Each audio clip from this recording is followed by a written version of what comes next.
All right, I think we're live. Yes. Okay, perfect. Ooh, I'm a little nervous, but I'm really, really excited. I'm so happy to get to do this. All right, so I feel like I don't do these Insta Lives very often. And when I do them, they either end in me spilling champagne everywhere, crying. There's always some kind of drama. But I feel like this one's going to end on a really, really high note because, as I said, I've got a very special guest joining me in a little bit. But before our very special guest joins us, I want to talk a little bit about Studio 2054, which is something that I've been teasing online, that you guys have seen. Maybe you've seen it around London. Maybe you've just seen me post about it. But I'm really, really excited about it because it is a exclusive live performance that I'm doing that I've been working really, really, really, really, really hard on. Something that I'm nervous even talking about because it's something that I've never done before. And it's something that people have never seen me do before. And I'm really looking forward to it. I've been rehearsing a lot. And, it's been actually 6 to 7 hours every day that I've been working on this. And basically, I guess I got the idea because of lockdown and everybody's at home. And I feel like we're all longing for a little bit of human connection, that I wanted to bring a performance. But it's actually, in fact, nothing like what you would see me do live because there's no way I'd be able to do this in the sense of doing it on stage. We're doing this in a massive warehouse. We're going to bring custom sets. It's going to go from like ecstatic raves to surreal TV shows to roller discos. It's a full thing that we've really been working really hard on. And we're going to give you choreography, we're going to give you outfit changes, we're going to give you guest performances, we're going to give you guest appearances. It's really going to be a blast. It's a real like multi-dimensional live show.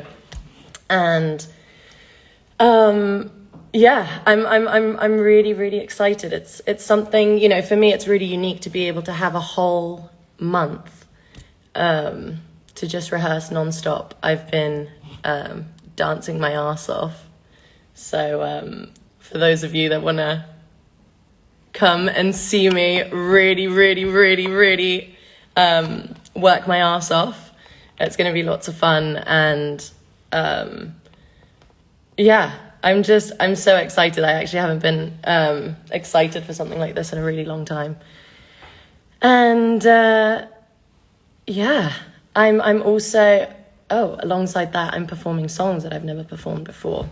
So you're going to get to hear me do Future Nostalgia, which I'm just over the moon about. I feel like that was the one thing that made me really, really sad, was the fact that I didn't get to tour this album right now or be on the road. I would literally be on the road right now if it wasn't for the pandemic. So it's really exciting to get to prepare for that, and almost, I feel like I'm getting tour ready for this one show, and it's going to be quite the spectacle. And yes, Mr. Watt, you can borrow my earrings. I'll send them to you in the post.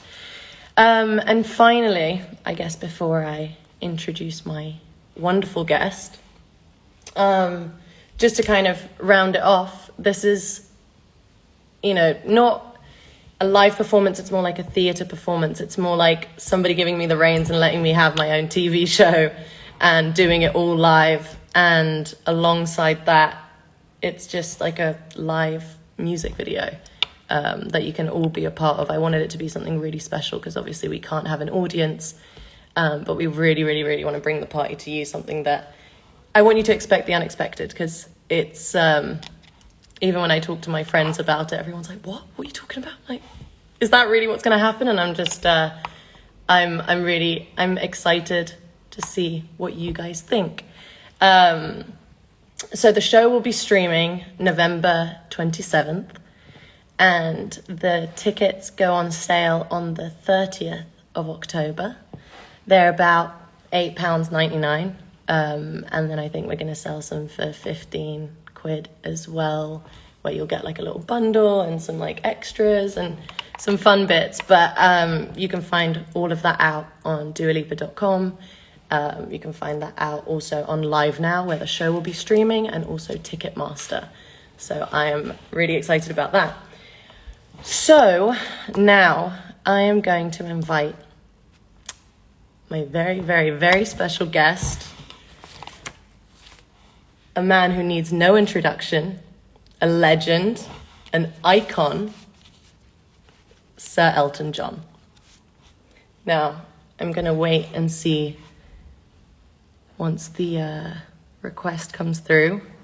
And then we're going to talk a little bit about Studio 54 and his experience. And he just put a book out called Me. And I'm very, very, very excited to get to have this conversation with him, with you all, which I'm really nervous about, as you can tell. And I think my necklace has also come undone because of my excitement. I don't know if I can even put this back on. But as I wait for the request, you guys can see me freak out in all my glory. He sent the request. Oh, the request has been sent. Okay. I am going to look for this request and not have a heart attack while doing so. Oh my goodness. And then there's a search at the top. Oh, wait, no, I can only see comment. Oh no. Sorry guys, I promise this is I'm gonna fix this. Do we know how I do search? Oh, perfect, okay. We're waiting, hopefully this works. Whenever things are live on Insta Live, it's always a little bit difficult. Oh my goodness, hello. Hi, how are you? I'm very well, thank you. How are you? Very well. Thank you for asking me to do this. I've never met you. I've been a big fan of yours for so long.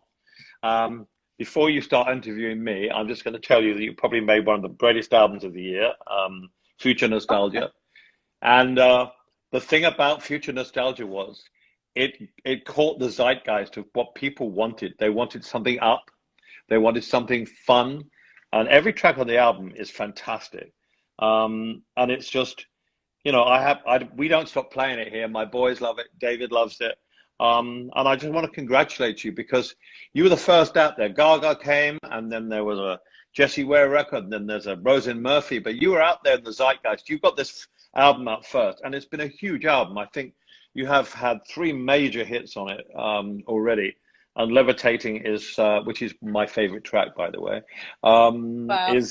is zooming up the charts now. You've had a great remix of it with Madonna and Missy Elliott, which I love so much. And then you've got the baby on the new intro. So before you even start asking me questions, kudos to you because you know it's so refreshing to hear someone make great dance music all the way through an album, not just one cut here, one cut there. So you pulled it off, and I want to say thank you so much for that. We've had so much enjoyment during lockdown listening to it, and the boys love it. They dance to it. We play it all the time. So there you go. Now you can start asking me questions. But I just want to say that from someone who's been around a long time, it's so great to hear an artist do such a quality record. Thank you so much. I'm so honored. It really is an honor to talk to you and to get to do this. And I appreciate your words. It really means the absolute world to me. Before I get started, I wanted to ask, would you like me to address you as Sir Elton? No. I'm always Elton. I'm never Sir. So Elton, please. Yeah. Okay, Elton, I am in awe knowing that you actually went to the legendary New York Studio 54. Mm-hmm. What was it like for the first time? Well, it was a mind blower. I mean, nobody had ever seen a club like that before. I mean, the first New York club that I went to that started playing disco records was Le Jardin, which was a small club and very intimate, and a lot of celebrities went there.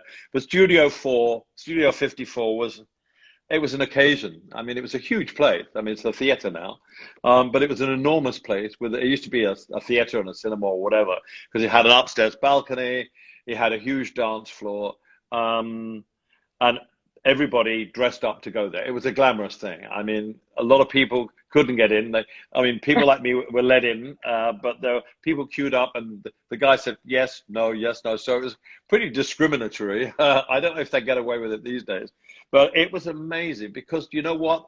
The music. It was a time when the music was so incredible. And I went there, and there were so many people from every walk of life that were famous, not famous. And you went to look at the outfits, the dancers. I went to look at the bus boys too. They were so cute. I read tiny shorts. Yeah, absolutely. They were so cute, and no shirt, shorts, tube socks, sneakers, and it was with the music. It was all about the music, and people may have sat on the couches and talked to each other, but in the end, everybody danced. Because it was a time when disco was just starting out, and there was so much good music, and the disc jockey was Richie Caxor, and he just, he knew how to get people on the floor. As you know, because you make a lot of dance music and you go to clubs, the secret of a great DJ is the segueing and keeping it going on. It's a bit like having sex and climaxing, and then everything stops, and then it starts again. And you go, oh my God. And of course, it was unbelievable fun. I mean, the costumes, the ordinary public wore, and the dancers, it was just phenomenal. So I was there. If I had a free night in New York, I was there all the time. I see. Okay, so I see from photos there that you hung out with Cher and Diana Ross and Andy Warhol. But what I really want to know is who was the most fun and who was the most naughty? The most fun. Liza Minnelli was fun. We've got a problem with the live stream. We think it stopped broadcasting. Oh, it stopped broadcasting? Yeah. Oh no, that's rubbish. Sorry, I don't know what's happening. Some people are commenting, but I don't know. Yeah, it's we've checked with lots of people and it's frozen, so I think we should just. Okay. Is it okay if I do this again and then? Yeah, I'm all yours. Don't worry. So sorry. No, don't worry. It's so charming. All right, we're back on. Hopefully this will work. I heard that apparently the screen froze and you guys weren't getting to see any of the good stuff that we were talking about. So I'm going to invite Elton John to join me again. And let's do this. There we go. All right, hopefully this is going to work. Okay, I think we're back. Okay. Perfect, thank you. So, I'll ask the question one more time. Right. So, seen from photos that in Studio 54 you've hung out with Cher, with Diana Ross, with Andy Warhol. But what I really want to know is who was the most fun and who was the most naughty? Ooh, Liza Minnelli was fun, always is. I went there one night with Rod Stewart, and he wouldn't get up and dance, and I got on the dance floor, and I had a bottle of poppers, and I said, come on, come up and dance. How could you not dance? So he got up in the dance, and I shoved the bottle up his nose, and he was on the dance floor for an hour and a half. Well, give me some more of those. Give me some more of those, dear. Give me some more of those. So we had so much fun. Okay. I remember dancing on the dance floor with Lou Reed and Cliff Richard at the same time. Oh my God, so surreal. This is why I just want to pick your brain more about it. It's such an incredible experience to have lived through. And you know, for me, all I can see is through the pictures, and I'm just the energy must have been so incredible. Well, there every night. What were some of your favorite tracks that you had there? Well, I think I have to say Gloria Gaynor, Honey Bee, was one. Odyssey, Native New Yorker, because it was a New York club, so everyone went crazy when that came on. Thelma Houston, Don't Leave Me This Way. Love that song. Sylvester, Mighty Real. That was an Edwin Starr, Contact. There were so many, but Those five stick in my mind because I remember them very well, and it was the start of disco, and as I say, the disc jockey was amazing. The lighting, you know, a club with lighting was the first kind of club with lighting, Yeah, it and was like then theatre, right? yeah, and then there used to be a half moon that came down with someone sitting on it with a giant Coke spoon Mm. halfway through the evening. So you can imagine it was a scene of debauchery and fun. I mean, as I said before, I used to stick around till about 6:30 because I wanted to pick up a busboy if they would be willing. But by the time that happened, they were too wasted. I was too wasted, so it was a disaster. Never try and pick up a barman or a barwoman because you have to stay there the whole night. So that's my naughty bits out the way. Although there was a downstairs area with a I'm glad lot. that you're all the secrets. This is the goss I really want to hear. There's the downstairs area. Downstairs had a lot of pinball machines with lines and lines and lines of Coke on them, and Oh, you'd bump into everyone there, from politicians to ballet dancers to actors to singers, New York society. You know, everyone was down there doing lines of Coke. I think Liza Minnelli once proposed to me down there. no way. Yes. Oh my God. Will you marry me? I can't. This is. Oh, Tell me more. Tell me more. at which point I broke the 100 meters sprint record and left. But it was, what can I say? It was surreal. It was decadent, beyond decadent. But as I said before, it was all about the music and dancing. You may have gone there to gossip with friends. You saw everybody there that you might, you know, oh my God, there's so and so, there's so and so. But in the end, everybody danced, and that was the point of it. It was the music that kept people going. Mm. And Did Studio 54 influence your music? I made a record years later. After it was Donna Summer that really influenced my record. I did an album called "Victim of Love," which was produced by half of Donna Summer's writing team, Georgia Moroder and Pete Bellotti. But I love disco music, and I think dance music has always been much maligned, especially in Rock and Roll Hall of Fame. And it took Donna Summer years to get in. Chic, I mean, Chic have never made a bad record. And not a Donna Summer. I mean, you never stop dancing to Donna Summer and Chic. And they took them for ages to get into the Rock and Roll Hall of Fame. And then I think Chic were an afterthought. I think it's disgraceful because dance music to me, when I get up in the morning, I have my breakfast, I go upstairs and have a shower, I immediately put on dance music. Your record or an old record or new music. And it's the thing that gets me going, and I love it. Yeah. It is really, really fun. I actually know, because you mentioned Chic, I do know a funny fact about them, because Le Freak was actually written because they got rejected from entering Studio 54, even though Grace Jones had invited them. Right. And it was actually originally called Fuck Off. Yes.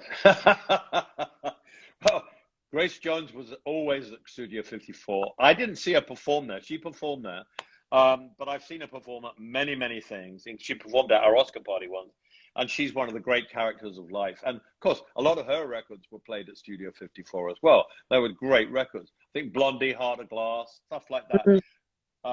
But yeah, how Chic were not put in the Rock and Roll Hall of Fame earlier, and Donna Summer, is a disgrace. Yeah. So there you go. Tell me a little bit about, because I know you like to DJ yourself a little bit. Tell me about what you love about doing Rocket Hour on Apple Music. I've been doing it for nearly 5 years, and what it does, it gives me the opportunity. I get sent all the new releases from Apple. I do my homework because I buy a lot of CDs every week, and so I go through everything on my own collection, and then I'll go through the Apple list, and it gives me the chance to give some exposure to brand new artists. I mean, I remember I played Khalid for the first time, Billie Eilish, people like that, and I interviewed them on my show. So it's a way of someone like me who basically is still a fan, as you can see, to be able to play new music by new artists gives me so much pleasure. And then I get to know them and I get to speak to them. There's a girl called Rina Sawayama. Do you know her? Yeah. Sawayama. Yeah. Love Yeah. her. So it gives me a chance to amazing. get access to new music, get in contact with new artists, and play. And I could play so much stuff. I've done shows for nearly 5 years every week. I've not missed any. and I just love it. It's I know all the old music, and the music I'm talking about tonight from the Studio 54 is all in my mind. But when you hear something new and inspirational and something that you haven't heard before, that's what really empowers me. And I just think it keeps me interested. It keeps me motivated. You know, when you hear a track and you haven't heard anything and it's fantastic, you think, God, isn't that great? And Yeah. you think, oh, maybe I could do something like that. You know, it's just that thing that is music gives you that kind of buzz, and I've never lost that throughout my whole life. So that's why I love doing the show. I love that. I love that. I think that's amazing, and that's something that, you know, I also read that when you first started your AIDS Foundation, you also sold your massive record collection. Yeah, I did. I sold all my collection of. I had so much stuff I didn't know what to do with. So the first thing that we raised money for was $250,000. I sold the whole collection to somebody in St. Louis, and that started the money for the AIDS Foundation. Subsequently, about 5 or 6 years ago, I started collecting vinyl again, and I've probably got a bigger collection now than I did then, because I love the ritual of vinyl, the 12-inch, you know, dance tracks. It's just something that I love looking at the album sleeves. Now you got a remix album, right? Yes. Yeah, yeah. Is it is it out on CD and vinyl or just CD? It will be out on vinyl, so it's Yeah, coming out. please. So Yeah, I guess you okay. just made the announcement now. Yeah, it's I coming will out on make sure vinyl. to get.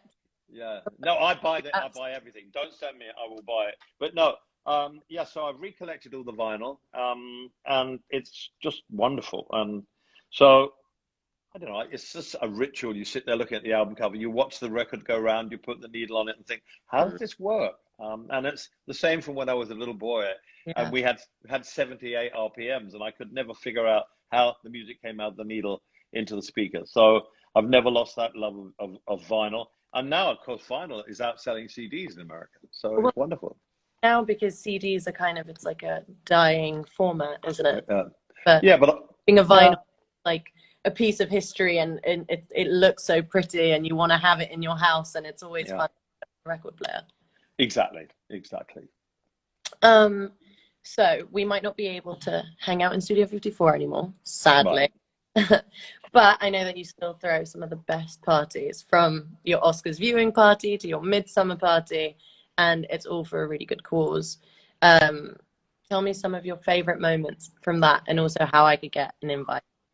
Oh, you don't have to worry about getting an invite, but we started first of all with the Oscar party in Los Angeles, and we first had it at a little restaurant in Los Angeles, and we had about 140 people there. We raised $350,000 for our first one, and we thought we were the kings of LA, and we've had it ever since, and it's grown to the point now where we have it every year. The last one we raised 6.6 million, so there's a slight difference.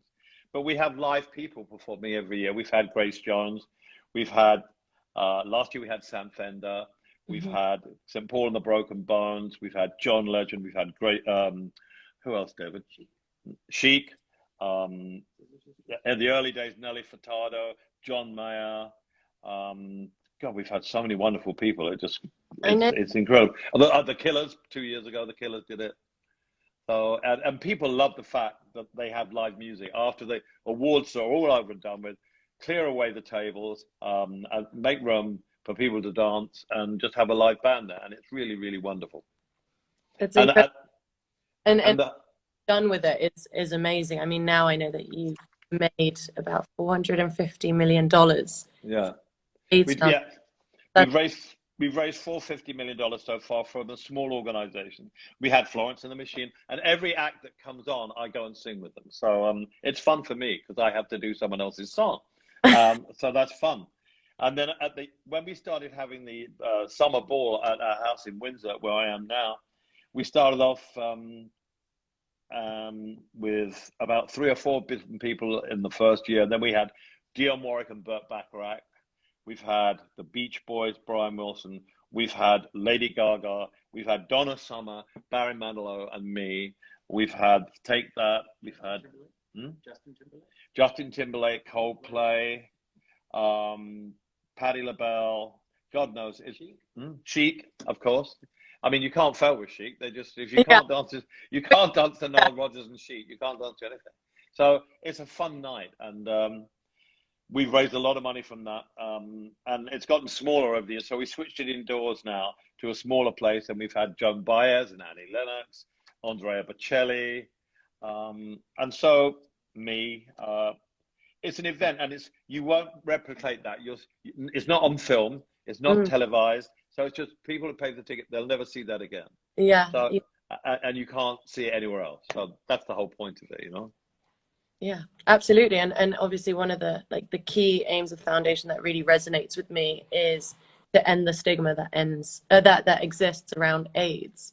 And you know, I'd love for you to tell us like what role can each of us play in ending that. Well, it's so frustrating because you hit the nail on the head with the word stigma. We have enough medicine and scientific knowledge available to halt the spread of AIDS, but what we don't have are people who will get tested because they're afraid if they get tested, they will be rejected by their families. Still in this day and age, in Africa, sub-Saharan Africa, all over Africa, the Middle East, in Asia, and in Europe, Eastern Europe, and in the rural parts of the South in America. So it's a battle. I mean, we're kind of winning the battle, but we need people to get tested. We need people to not be ashamed of this disease. It's far easier to treat HIV and AIDS than it is to treat diabetes. So we've made amazing scientific strides forward, but what we're facing is people still being ashamed and afraid to get tested and tell their parents, their family. It's getting better, but it's like a big roadblock. And if we can get rid of that, then I can see HIV and AIDS being, treatable and not spread in the next 10 years if we can get rid of the stigma. And we're fighting to do it. That's what the AIDS Foundation is trying to do, is trying to get the message about getting testing, which is more important now in places where they need to be, like in Nigeria and in Kenya and places like that, and in America as well. You can't believe that 30 years since we started this AIDS Foundation, we're still fighting it. People are still dying of AIDS, and there's no need for anyone to die of this disease anymore. It's ridiculous. Yeah. Well, I think it's incredible what you've done with the foundation and the way that you've used your platform, and it really is so inspiring and incredible. And I feel so honored to get to talk to you about this, and also have the listeners and the viewers also understanding of that, and hopefully we can also beat the stigma around AIDS. And I do believe that having a platform, we all have a platform, and it's a privilege to use it. And I think the more we kind of talk about the better it is. Well, I guess now, yes. Well, the thing is, I'm 73, and I can go on and do a campaign and an advertising campaign about you must, get tested. But it's people like you, the younger generation, that people will listen to far more than me. Young sports stars, you spreading the message to people via your Instagram, you can do so much more, so much quicker than I can. And it's young people like you who have a platform, who people look up to, who have a genuine interest in making the world a better place. We need your generation to step forward and say, come on, we can get tested, do that. We really need you. And I don't know, maybe after we finish this conversation, later, we can talk about how you can help us, because I would absolutely love that. I would love to find out how I can be a part and how I can help. It's something that's very important to me, and we should continue this conversation offline as well. I think that would be incredible. Well, that would be amazing if you did that, because you have far more power than I do now to talk to young people. Well, I'm here and at your service whenever. Thank you. And I guess finally, with everything happening and with the election in the States, I know we're both British, but I do just, if there's something for the US viewers that might be watching this, is there something that, if you have a message for those on, the importance of voting, and maybe I think now in this election. It's so important to vote. The world is in a pickle. We're all under this pandemic, and it's a serious pandemic. And I just think now is the time for people to get out there and especially young people to vote with their feet and do things. So, I hope it's a fair election. That's all I want. It's a democratic process. Let's hope it stays like that. And we'll see what happens next week. So fingers crossed. Fingers crossed. Thank you so much for this. I like I said, I'm at your service.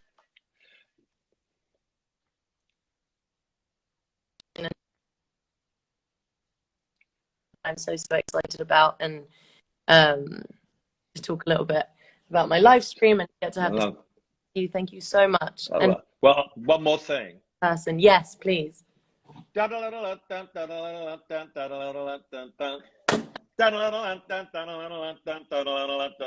all we sing in this household, okay?